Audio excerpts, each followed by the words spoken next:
Yo traders, welcome back. Happy Saturday, everyone. I hope you like those little bit clips of the intro clips. We are still in Peniche, Portugal until, what is that, October 5th or something like that. Anyway, I kind of wanted to come finally out with this August recap video. It shouldn't be too long, so let's just dive right into it. I'm going to be combining the day trading and the swing trading a little bit. Before, all my recaps were a little bit more focused on day trading, but I gotta say, starting in August, we really started doing a little bit more swing trading because the overall market was giving us some really nice opportunities. Some mid caps were also dipping hard, and just there was also good momentum. It was just really nice all around. Also, if you guys remember, August 7th to 17th, we were having constant TOS issues. So there was like a good week where I did almost no trading, and we had, it was like a red week for me. So this kind of was a little bit costly. It was also a bit of a week where we started seeing a lot of IPOs and SPACs, which are basically special purpose acquisition companies, or, oh, there is a missing apostrophe here, but blank check companies, if you guys remember that name. Basically, it's a company. Check out this link. This whole entire post will be in the video description below, first comment. But basically, this kind of goes a little bit more into what these companies are all about. But it's basically a company that, IPOs, it's on the market, ready to go, looking to acquire or merge with another company, and help that company kind of skip the whole roadshow, the 180-day lockup or 160-day, and then just kind of get to the public, get to raising cash much faster. It also helps a lot of tech companies or companies that are kind of pre-revenue to get funding without having this kind of questionable IPO valuation phase. Some recent companies that we were actually trading, KSAC, SPCE, NKLA, and DKNG, DraftKings, those are all actually SPAC companies. So they were picked up by a company that was already IPO'd. And just merged with them. So it's nothing really new, but it really came into the spotlight, I would say, in August for me personally and on our live streams. And then in September, we've been just kind of flooded with them. So it's gonna be kind of interesting to follow these a little bit more. So lots of IPOs, I feel like, lately. And because of the August issues we were having kind of mid-August, the TOS issues, obviously, we were testing out the Webull desktop a little bit more. I want to come out with a video on that as well. And I applied to a lot more brokers. I heard back from quite a few already. I still need to apply at Fidelity. And it's just one of those things, like I said, a couple weeks ago when this whole kind of TOS issue was happening. It's nothing that, it's going to happen tomorrow, but it's something that, if you get started and then like 2 months down the road, at least you're going to have a nice assortment of backup brokers, right? You could create an account anywhere. You don't have to fund it yet, but at least you're ready to go. These accounts are going to be primarily inactive. There's a few of them I'm going to probably fund, but mostly they're going to be inactive, but at least I'll be ready to go, or I can test them out a little bit. So I think that's really important. Don't forget to always have a plan B, C, D, honestly, when it comes to trading. Diversification, even with your brokers, is also really important. So I would say no crazy major events. I feel like other recap videos, there's a little bit more going on, but I think these are kind of all somewhat relevant. Oh, wow, it just got really dark here. I think the power just went off. Yeah, we just had a power outage. 1 second. I guess I'm going to pause this video and we're going to come back and see what happened. All right, we're back. God, this place reminds me just of Florida. I think the amount of power outages per month in Florida was equally as high. This is, I think, the third time we've had power issues here. Maybe more. Okay, so anyway, repetitive lessons. I would say, pre-market basics only. Nothing really new there. You guys probably hear me talk about that all the time. I'm not trying to have any blow away trades pre-market. If it happens, great. But what I'm really trying to do is avoid risk. I'm trying to avoid, being too much in the hole. It happened a few times this month so far. It's a little bit, upsetting when, let's say, you're down, I don't know, 7% of your average position size pre-market, right? Because then you're pretty much spending the market open and maybe the next 30 minutes digging yourself out of it just a little bit. So that's not really too fun. And I'm repeated a lesson. I'm not getting aggressive enough on uptrending stocks. And the video I actually uploaded on Friday talked about this quite a bit. So guys, I've already been getting good feedback on this video. It's recently uploaded. Just check it out. I'll link it somewhere up here as well. But we talk about the 1 minute scalping strategy, especially what we look for on the 5 minute chart. And this is my key thing I'm looking for uptrending stocks. I'm going to talk about it a bit more when we go over the patterns. I think there's some really, really good lessons in that one. So yeah, other notes. Let's see. Swing trading became a little bit more common. Large caps started moving, I don't know. I didn't finish this sentence. Sorry, I'll have to correct that. So there's a few trades definitely worth mentioning. But before we talk about these trades worth mentioning, let's actually just go to the stats and let's do a little bit of a build up here. Actually, if we go to the stats on June, when we were trading with the 25K challenge in the cash account and we were limited on day trades, here's a quick little overview on how that went. So June was a tough one because we were limited to 3 trades pretty much a day based on my cash account. And, that was a huge psychological problem to me. And I was getting a little bit annoyed at that. We were doing it for about 6 months to really learn the gap and go strategy a little bit more. And I was like, I'm a better trader than this. I know I'm a better trader than 50-50. I've been doing this for many years and I'm learning a new strategy right now. But like my biggest thing that's holding me back is, the fact that I had put too much pressure on every one trade because I know I only have 3 trades. So like, I can't just take a quick loss. I'm always like, let's try to make the max out of this one. And then I'll be up 4%, but I'm still not taking profits like I should because,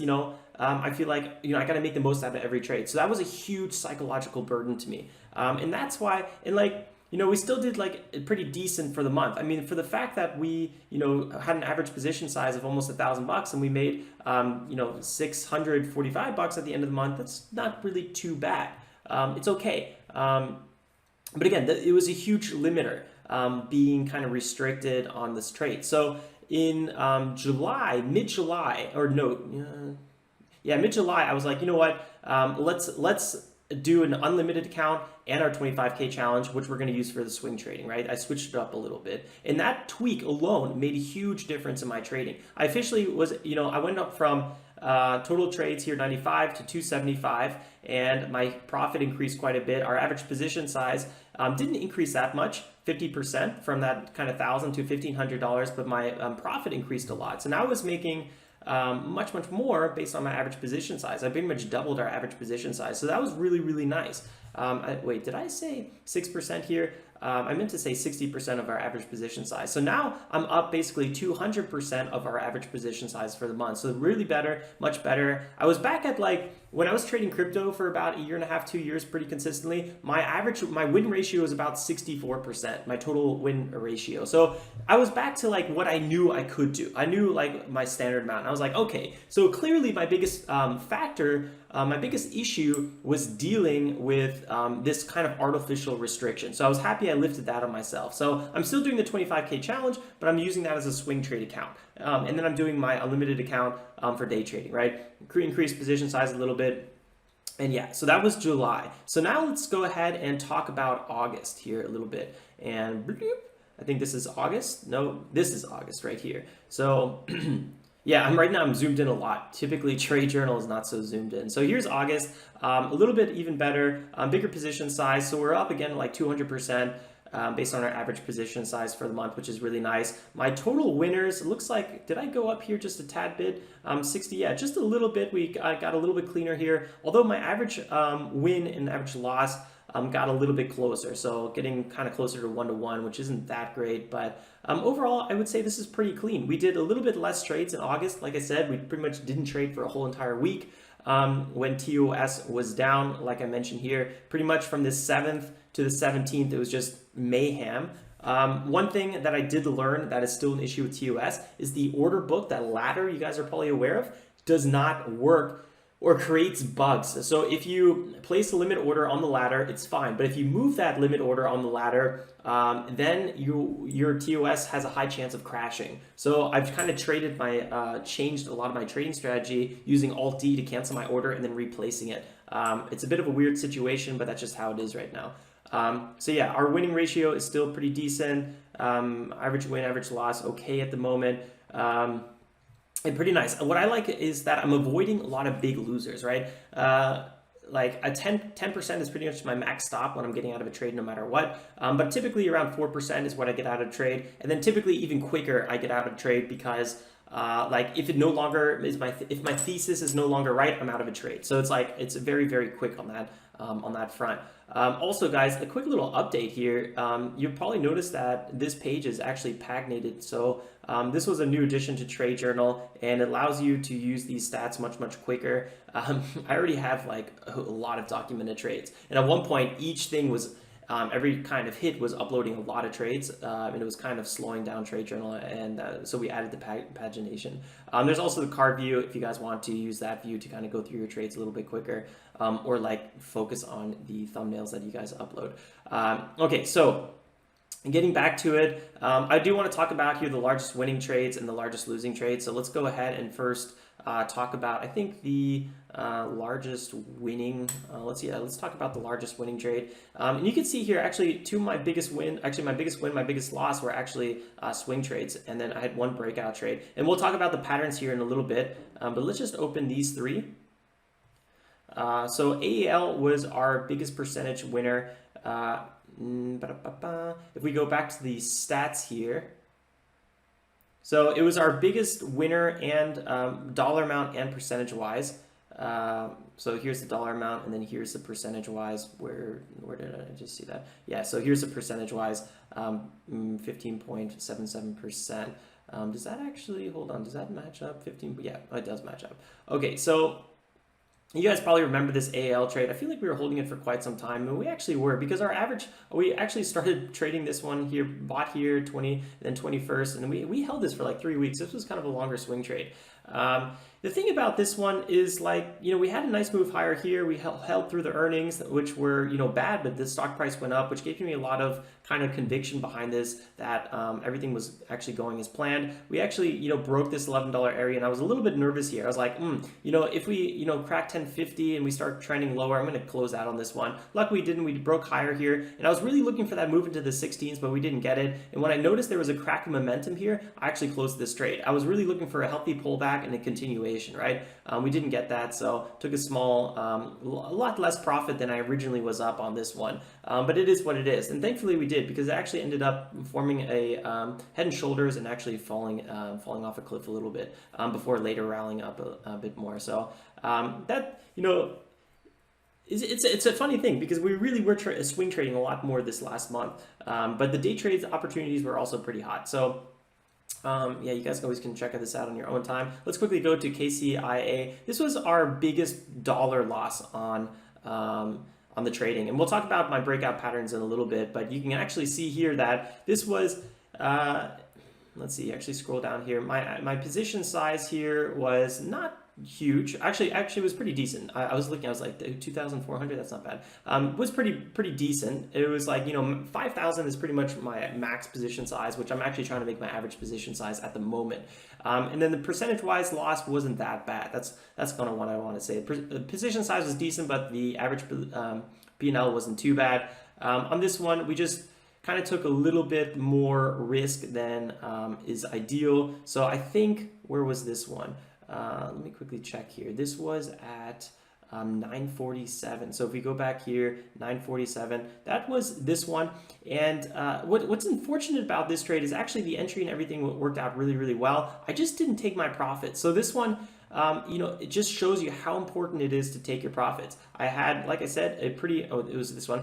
I had a nice little breakout trade here. We had a quick pullback. I was up at Vwap, and then we got flushed down, right? So taking those profits, and that's oftentimes why I don't hold unnecessarily long my trades. And you guys probably noticed that in live streams. I'm up 4%, boom, taking my profits.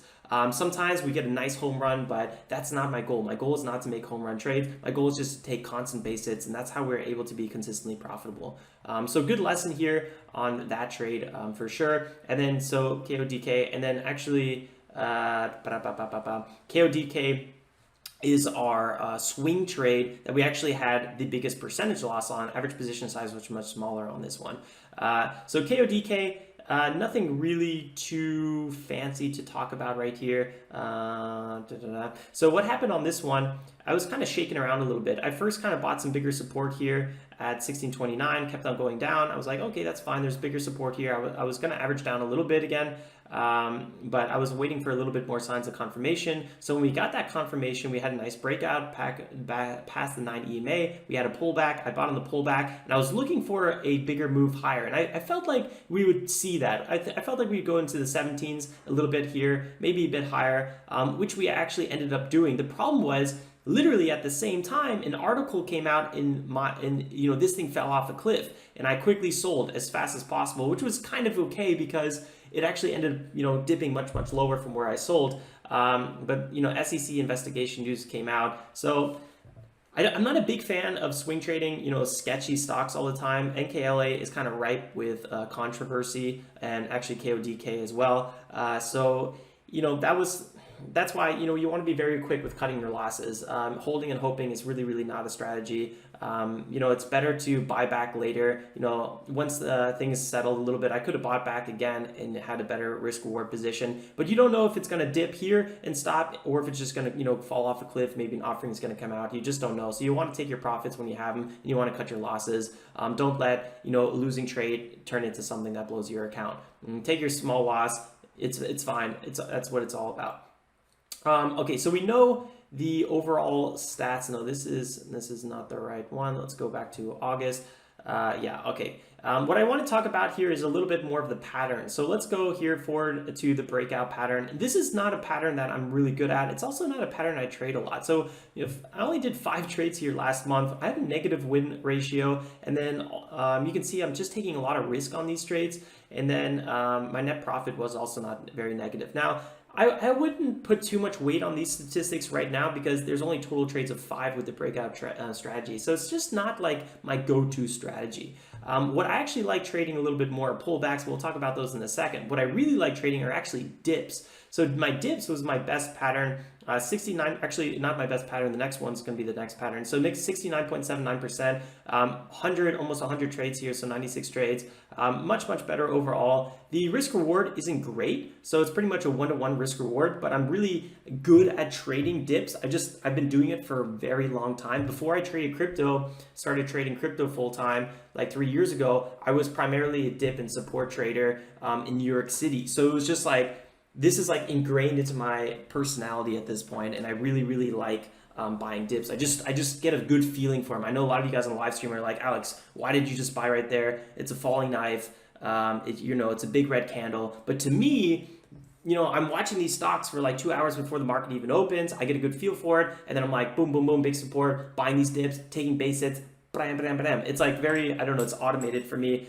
But it's risky. It's not really something I always advise people to do.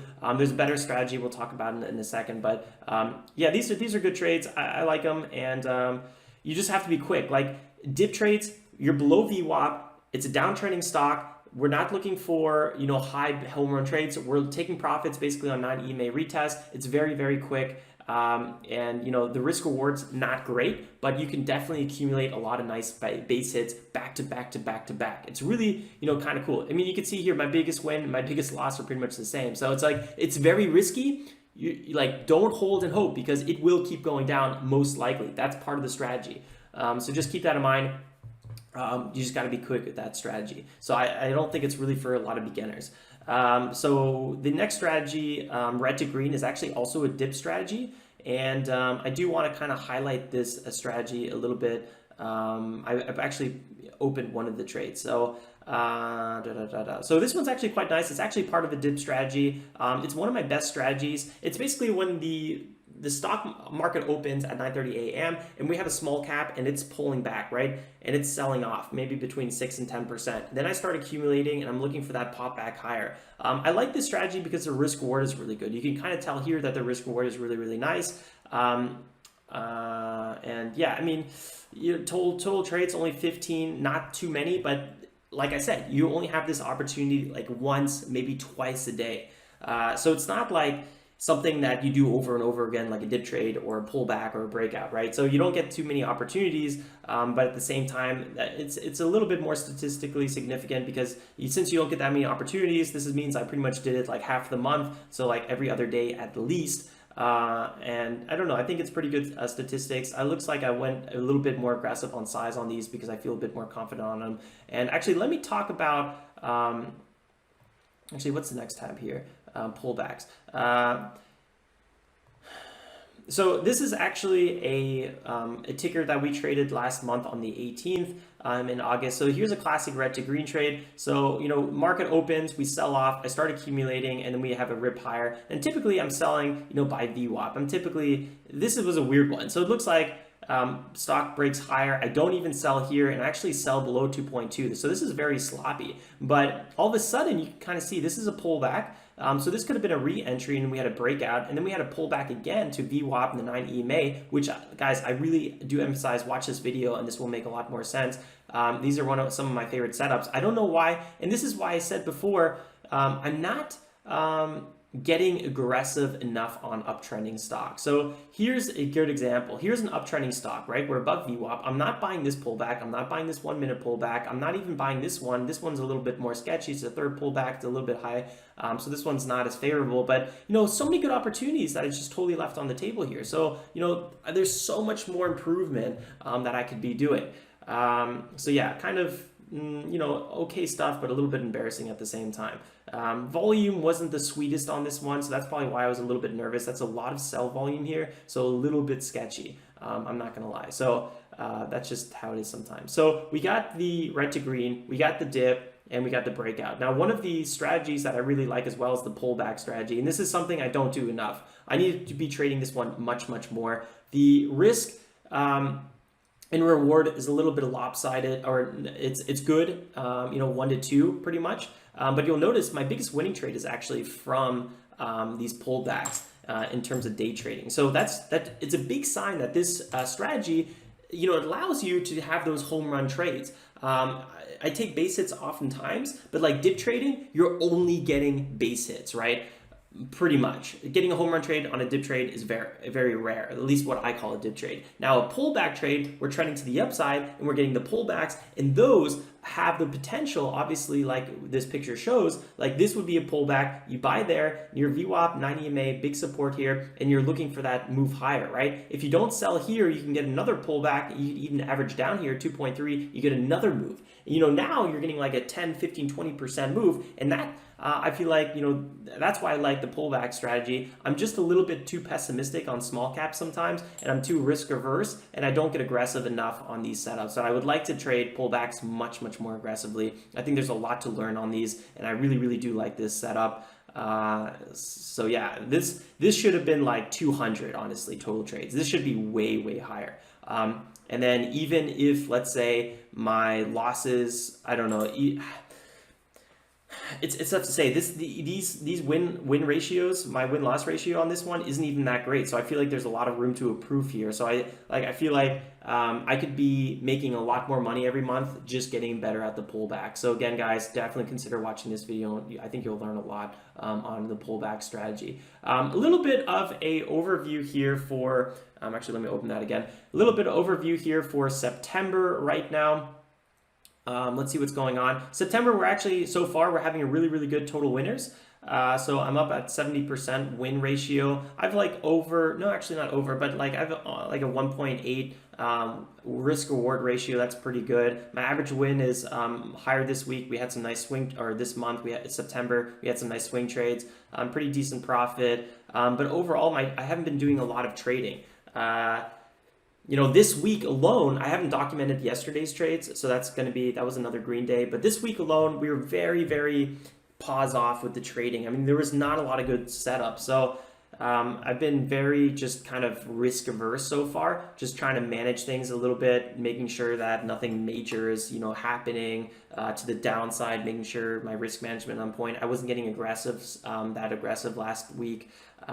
So yeah, just being very, very kind of careful, but identifying there's many good swing trades to find. So let me know what you guys learned in this recap. I would love to hear what you guys learned, and also think about if you guys, I'm going to be probably breaking the 10K subscriber mark very, very soon. So first of all, guys, I want to say a big thank you for that, and I want to come out with maybe a live stream for breaking the 10K, and we could talk about, what you guys would like to see more on this channel. So, along with leaving comments below on what your biggest takeaway from this was, what your biggest lesson was from this video, and also like maybe what do you learn from reviewing your own trades. I mean, leave any thoughts you guys have below. Also, think about a little bit on what you would like to see more on this channel. I'd be happy to, add or focus on some more things. So on that live stream, I think I'm going to come out with, sometime next week.